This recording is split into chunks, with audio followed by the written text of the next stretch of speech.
नमो भगवते वासुदेवाय नमः। इंदिरा एकादशी का महत्व पुराणों और धर्म ग्रंथों में विशेष रूप से वर्णित है। यह एकादशी पितृपक्ष के दौरान आती है, जो पितरों की आत्मा की शांति और मोक्ष प्राप्ति के लिए समर्पित होती है। इंदिरा एकादशी व्रत मुख्य रूप से उन पितरों को मोक्ष दिलाने के लिए किया जाता है, जो पापों के कारण यमलोक में कष्ट भोग रहे हैं। इस व्रत के पुण्य प्रभाव से पितरों को मुक्ति मिलती है और वे स्वर्ग लोक या विष्णु लोक को प्राप्त करते हैं। इस व्रत को करने से व्रती के सभी पाप नष्ट हो जाते हैं। जो लोग जीवन में जाने अनजाने पाप कर चुके होते हैं, उनके लिए यह व्रत आत्मशुद्धि का साधन है। इंदिरा एकादशी व्रत मोक्ष दिलाने वाला व्रत है। इसे करने से व्यक्ति को मोक्ष की प्राप्ति होती है और जीवन मरण के चक्र से मुक्ति मिलती है। जिन लोगों के परिवार में पितृ दोष होता है या पूर्वजनों की आत्मा अशांत होती है, उनके लिए इस व्रत का पालन बहुत ही लाभकारी माना जाता है। इससे पितृ दोष का शमन होता है और पितरों की कृपा प्राप्त होती है।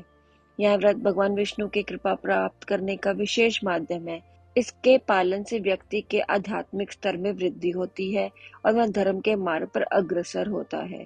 जो व्यक्ति श्रद्धा और भक्ति से इंदिरा एकादशी व्रत करता है, उसे जीवन के बाद स्वर्ग या वैकुंठ लोक में स्थान प्राप्त होता है। इंदिरा एकादशी व्रत का पालन पितरों की आत्मा की शांति के लिए अत्यंत महत्वपूर्ण माना जाता है। इससे विधि पूर्वक करने से परिवार की समृद्धि और कल्याण भी होता है।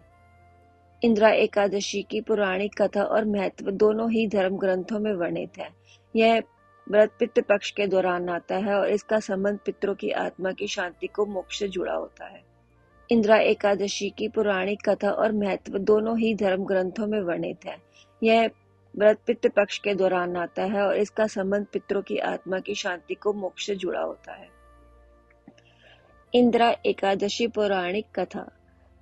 भगवान श्री कृष्ण की भक्ति से भाव विलीन होकर अर्जुन ने कहा, हे प्रभु, अब आप कृपा कर अश्विन माह की कृष्ण पक्ष की एकादशी की कथा को कहिए। इस एकादशी का क्या नाम है तथा इसका व्रत करने से कौन सा फल मिलता है? कृपा कर विधि पूर्वक कहिए।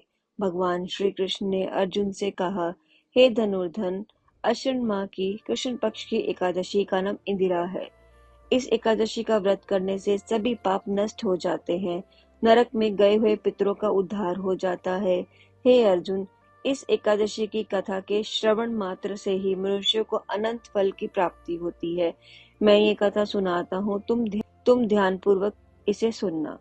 सतयुग में महिष्मती नाम की नगरी में इंद्रसेन नाम का एक प्रतापी राजा राज्य करता था। वह पुत्र पौत्र धन धान्य आदि से पूर्ण था। उसके शत्रु सदैव उससे भयभीत रहते थे। एक दिन राजा अपनी राज्य सभा में सुखपूर्वक बैठा था कि महर्षि नारद वहां आए। नारद जी को देखकर राजा आसन से उठा, प्रणाम करके उन्हें आदर सहित आसन दिया।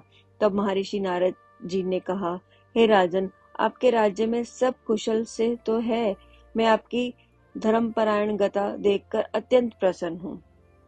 राजा ने कहा, हे देव ऋषि, आपकी कृपा से मेरे राज्य में सब कुशल पूर्वक है तथा आपकी कृपा से मेरे सभी यज्ञ कर्म आदि सफल हो गए हैं। हे महर्षि, अब आप कृपा कर यह बताइए कि आपका यहाँ आगमन किस प्रयोजन से हुआ। मैं आपकी क्या सेवा करूं? महर्षि नारद जी ने कहा, हे राजन, मुझे एक महान विस्मय हो रहा है कि एक बार जब मैं ब्रह्मलोक से यमलोक गया था, तब मैंने यमराज की सभा में तुम्हारे पिता को बैठे देखा था।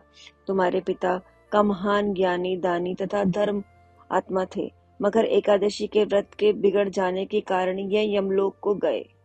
तुम्हारे पिता ने तुम्हारे लिए एक संदेश भेजा है। राजा ने उत्सुकता से पूछा, क्या संदेश है महर्षि? कृपा कर यथाशीघ्र कहे।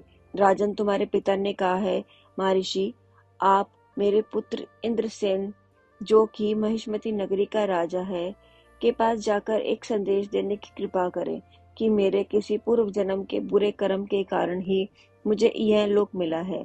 यदि मेरा पुत्र अश्विन माह के कृष्ण पक्ष की इंदिरा एकादशी का व्रत करे और उस व्रत के फल को मुझे दे दे, तो मेरी मुक्ति हो जाएगी। मैं भी इस लोक से छूटकर स्वर्ग लोक में वास करूं। इंद्रसेन को अपने पिता का यह यमलोक में पड़े होने की बात सुनकर महान दुख हुआ और उसने नारद जी से कहा कि हे नारद जी, यह तो बड़े दुख का समाचार है कि मेरे पिताजी यमलोक में पड़े हुए हैं। मैं उनकी मुक्ति का यह उपाय अवश्य करूंगा। आप मुझे इंदिरा एकादशी का व्रत का विधान बताने की कृपा करें। नारद जी ने कहा, हे राजन, अश्विन माह के कृष्ण पक्ष की दशमी के दिन प्रातःकाल श्रद्धा पूर्वक स्नान करना चाहिए। उसके उपरांत दोपहर को भी स्नान करना चाहिए। उस समय जल से निकलकर श्रद्धा पूर्वक पितरों को श्राद्ध करें और उस दिन एक समय भोजन करें और रात्रि को पृथ्वी पर शयन करें। इसके दूसरे दिन अर्थात एकादशी के दिन नित्य कर्मों से निवृत्त होकर स्नान आदि करने के उपरांत भक्ति पूर्वक व्रत को धारण करें और इस प्रकार संकल्प करें कि मैं आज निराहार रहूंगा और सभी भागों का त्याग कर दूंगा। इसके उपरांत अगले दिन भोजन करूंगा। हे ईश्वर, मेरी रक्षा करने वाले हैं, आप मेरे उपवास को संपूर्ण कराइएगा। इस प्रकार आचरण करके दोपहर को शालिग्राम जी की प्रतिमा को स्थापित करें और ब्राह्मण को बुलाकर भोजन कराएं और दक्षिणा दें। भोजन का कुछ हिस्सा गाय को अवश्य दे और भगवान विष्णु का धूप निवेद आदि से पूजन करें तथा रात्रि को जागरण करें। इसके बाद द्वादशी के दिन मौन रहकर बंधु बांधवों सहित भोजन करें। हे राजन, यह इंदिरा एकादशी के व्रत की विधि है।